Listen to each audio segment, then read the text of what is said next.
There's a moment when we've all felt, when you realize someone in your life is no longer safe. It's not loud, there's no dramatic fallout. It's quieter than that. It's the sinking feeling after a conversation when you replay their words and think, did they really mean that?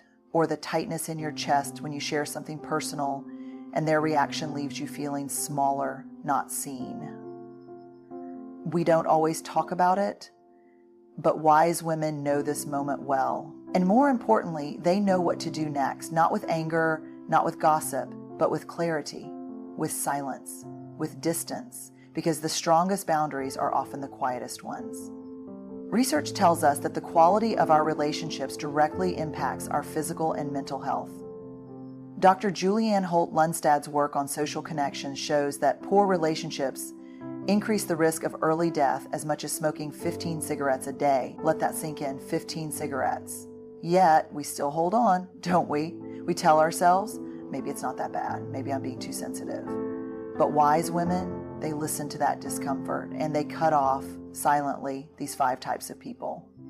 The first, the underminer. You know this person. Maybe it's a friend, maybe a family member, maybe even someone you work with. On the surface, they seem supportive. They smile, they nod, they say the right things, mostly. But something about their words leaves you feeling a little less. Like you've been subtly deflated, but you can't quite put your finger on why. You get a promotion and they say, wow, that's amazing. I don't know how you manage that kind of pressure. I could never handle it. Or you mention you're starting therapy and they tilt their head slightly and say, good for you. I mean, I'm lucky I've never needed that, but I've heard it can help people. It's the pause, the hesitation, that little edge, wrapped up in concern or humility. And it chips away at you, piece by piece. Psychologists call it passive undermining, but we know it as that feeling in your gut. You walk away from those conversations thinking, was that support or was that something else? And more often than not, you'll convince yourself you're overreacting, but you're not. Research backs up what your intuition already knows. Dr. Shelley Taylor's work on stress and relationships shows that subtle forms of negativity in close connections can be more damaging over time than outright hostility. The brain perceives those micro hits of criticism wrapped in kindness as threats. And each time it happens, cortisol, the stress hormone, spikes, even if you're smiling through it. Here's what's wild. Studies on feedback and performance show that people who receive constant, low-grade undermining perform worse over time. Not because they're less capable, but because they start questioning their own abilities. That's the hidden cost. You don't just feel bad, you start shrinking. The tricky part is these people often believe they're helping. That's what makes it confusing. They're not throwing stones. They're handing you flowers with thorns. And for women, especially those who are stepping into leadership, starting something new, or breaking generational patterns, this dynamic is even more common. Dr. Joan Williams, a researcher on workplace bias, found that women are more likely to receive soft criticism, the kind that's padded with compliments but leaves you second-guessing. It's not an accident. It's how discomfort with female competence often sneaks out in polite society. But wise women, women who've learned the hard way, don't get stuck trying to decode every comment. They trust the feeling. You don't need to analyze every interaction like it's a crime scene. You just need to notice, do you feel lighter after talking to this person? Or smaller? Does their support lift you, or is it laced with doubt? When you start paying attention, the patterns become clear. And the response doesn't need to be dramatic. You don't need a confrontation. You don't owe them an explanation. Wise women step back quietly. They stop sharing their wins with that friend. They don't bring their new ideas to that colleague. They choose safer spaces for their joy and their growth. Because your dreams are fragile when they're new. Your confidence is still taking root. You can't afford to let subtle doubt be the first thing that touches it. Cutting off doesn't mean you don't care about the other person. It means you care about protecting what you're building. And sometimes the kindest thing you can do for yourself and for them is to walk away without noise, without anger, but with certainty. Because a wise woman knows silence is not weakness. It's strength wrapped in self-respect. The second, the chronic taker, you don't see it right away. It usually starts small, innocent even. They need a favor. Of course, you're happy to help. That's who you are. You're the person people can rely on, the one who shows up. But then it happens again and again. And before you know it, you're the one they call when life gets hard, when plans fall through, when no one else picks up. They need advice. They need your time. They need you to listen again. And you give it because you care and because somewhere along the way it started to feel like your job until one day you need them. Nothing big, just support. Maybe you're having a hard week. Maybe you just need someone to check in on you. You reach out and the silence is louder than you expected. Or worse, they show up but half-heartedly. They listen, but you can feel their attention drifting. You get off the phone and you don't feel better. You feel lonelier. That's when it hits you. This relationship isn't mutual. It's a transaction. You give, they take. Research on emotional labor, a term coined by sociologist Dr. Arlie Hochschild, shows that women disproportionately carry the burden of tending to the emotional needs of others. We become the default listeners, the peacemakers, the ones who remember birthdays and smooth over conflicts. And when this role becomes expected rather than appreciated, it turns into what psychologists call compassion fatigue. You start feeling drained, not just physically, but emotionally. It's that quiet exhaustion that creeps into your chest, the kind that makes you feel like you've been pouring from an empty cup for months. Studies on burnout confirm this. It's not just about workload. It's about the imbalance between what we give and what we receive. Relationships can be a source of energy or a slow, steady leak. Chronic takers, they are the leak. But here's the hardest part. Chronic takers often don't see themselves that way. They don't think they're using you. In their mind, they're just leaning on someone who's strong, someone who always knows what to say. And that's the danger. You start to believe it too. You tell yourself, they need me. I can handle it. I'm strong. Until you're not. Until you're the one falling apart quietly, showing up for others while neglecting yourself. Wise women see this pattern before it breaks them. They recognize the weight of carrying a relationship alone. They stop measuring love by how much they can endure, and the shift is quiet but powerful. They stop over-explaining. They don't text back immediately. They let the call go to voicemail, not out of anger, but out of self-respect. Because here's the truth. Real connection is reciprocal. It's not about keeping score, but it is about balance. You deserve to receive as much as you give. My research on belonging teaches us that true belonging doesn't require us to betray ourselves to be loved. It requires us to stand in our worth and believe that our needs matter too. So wise women step back. They choose relationships where their generosity is met with gratitude, not expectation. They let go with resentment, but with the quiet understanding that their energy is precious.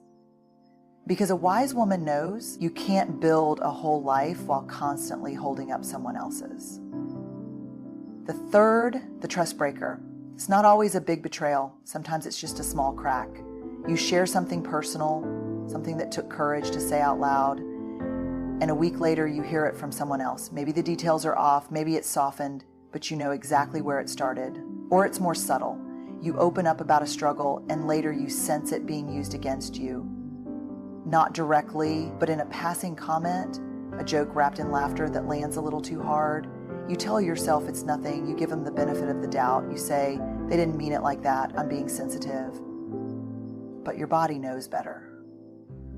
That ache in your chest, the heat rising in your face, it's not overreacting, it's your nervous system recognizing a breach. Dr. John Gottman, a leading researcher on relationships, found that trust is built in the smallest moments. He calls it sliding door moments, when someone has the chance to turn toward you or away from you. Over time, those small choices add up to safety or disconnection. Trust is not built in grand gestures. It's built when someone remembers your hard day and texts to check in. When they guard your story like it's their own, when they show up. Every time. Not perfectly, but consistently. But when trust is broken, it's rarely one dramatic fall. It's erosion. You start holding back just a little. You share the surface stuff but keep the real pain tucked away. You laugh along, but there's a tightness in your throat. You begin protecting yourself in their presence. And that's when you know the relationship has shifted from connection to performance. Dr. Paul Zach's research on oxytocin, the hormone that bonds us, shows that it surges when we feel emotionally safe. When trust is present, our bodies relax, our guard lowers, we can be vulnerable.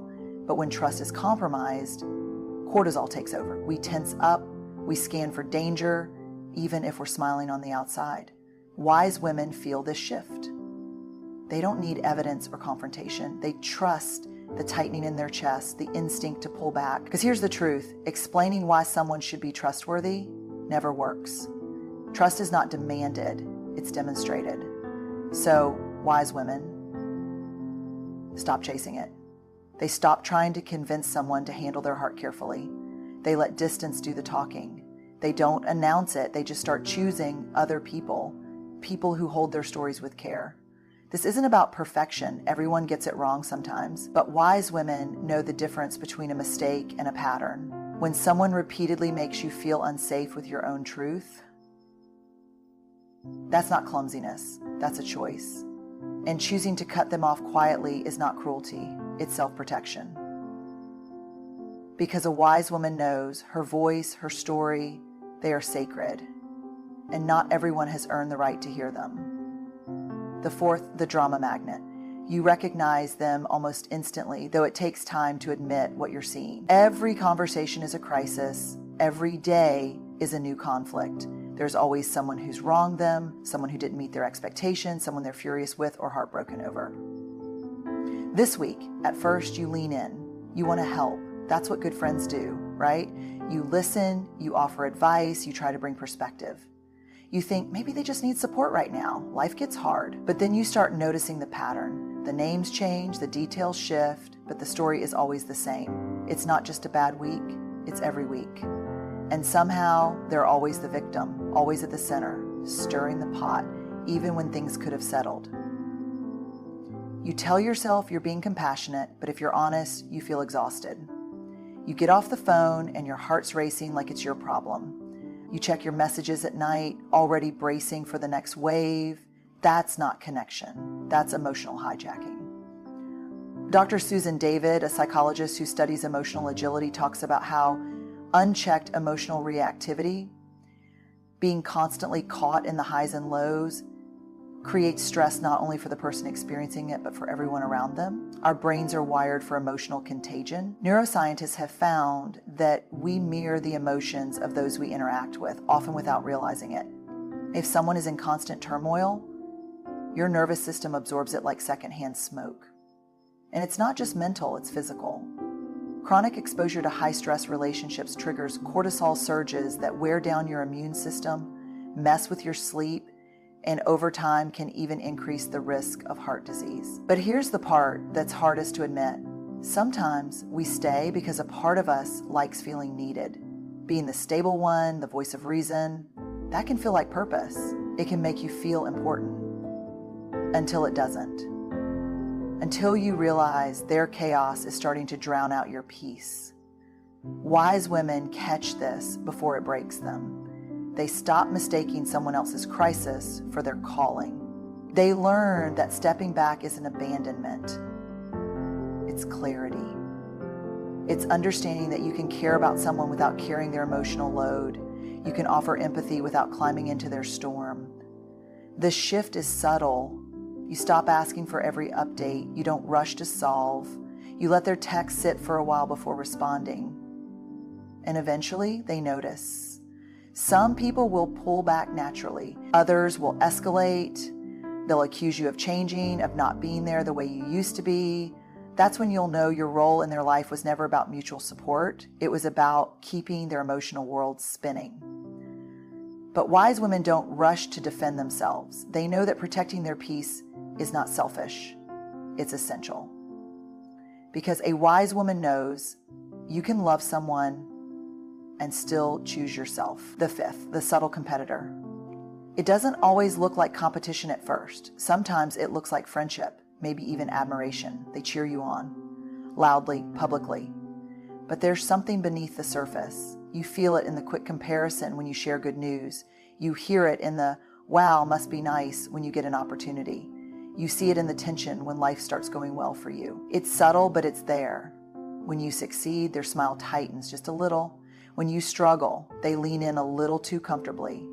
And it leaves you questioning, am I imagining this? Because they're not cruel. They don't tear you down outright. They celebrate you. But something about their celebration leaves you feeling watched. Social comparison theory, first developed by psychologist Leon Festinger, explains why this is so common. We're wired to evaluate ourselves in relation to others. It's how we gauge progress, how we measure success. But when comparison takes root in a relationship, it shifts the dynamic. Your win starts to feel like their loss. Dr. Kristen Neff's research on self-compassion shows that people who lack a foundation of self-worth often struggle to celebrate others. Your success feels like proof of their inadequacy, and instead of inspiring them, it triggers insecurity. But here's what makes this type of person so hard to spot. They often don't know they're doing it. Their insecurity is masked as interest. Their envy dressed up as concern. So you keep sharing because you want to believe the best. You let them into your dreams, your plans, your moments of pride. But over time, you notice, you're holding back. You catch yourself shrinking, making your achievements sound smaller. You downplay the good things to avoid the look, that flicker of resentment they try to hide. That's when you realize this relationship isn't safe for your growth. Research on goal pursuit and social support confirms this. People with encouraging, non-competitive friends are more likely to achieve their goals and sustain success. But those surrounded by subtle competition often experience higher stress and lower confidence, not because they're less capable, but because they spend so much energy managing the emotional undercurrent. Wise women feel this shift early. They recognize that true friendship is spacious. It leaves room for everyone to thrive. There's no scarcity in love. Your light doesn't dim theirs. So they make a quiet choice. They stop giving front row seats to people who can't clap without comparison. They start guarding their wins like they guard their healing, not with secrecy, but with discernment. The distance isn't punishment, it's protection. Because a wise woman knows her growth is non-negotiable, and the people allowed close will either water it or withhold the sun. Cutting people off silently with grace is never easy. It goes against everything we've been taught about loyalty, forgiveness, and being a good person. But wise women understand that protecting their peace is not cruelty, it's clarity. It's knowing the difference between compassion and self-sacrifice. It's realizing that your time, your energy, your heart, they are sacred. And not everyone has earned access to them. Letting go doesn't mean you wish them harm. It means you wish yourself well. It's choosing to build a life filled with mutual respect, real trust, and people who want to see you win, not because it benefits them, but because they genuinely love you. So when you feel that quiet knowing in your gut, the signal that someone is draining more than they're giving, listen to it, trust it. Your boundaries are not walls to keep love out. They are doors that guide the right people in. You deserve relationships that leave you stronger, not smaller. You deserve people who celebrate you, not just tolerate you. And most importantly, you deserve to be at peace in your own life. Good luck, and thank you for having the courage to choose yourself.